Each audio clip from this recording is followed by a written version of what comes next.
శ్మశానంలో ఆయన కూర్చోపోతే ఉగ్రభూతాలు వచ్చి ఓళ్ల మీద పడిపోయి ప్రజల్ని సత్కార్యాలు చెయ్యనివ్వవని అక్కడ కూర్చుని తాండవం చేసి వాళ్ళని కూర్చోబెడతాడు.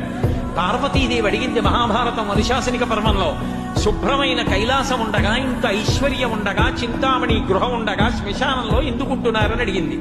అడిగితే ఆయన చెప్పాడు, పార్వతి బతికున్న నాళ్ళు అన్ని చోట్లకి వెడతారు, ఏమీ తోచట్లేదు, శ్మశానానికి వెళ్ళొద్దామని ఎవరు రారు పార్వతి.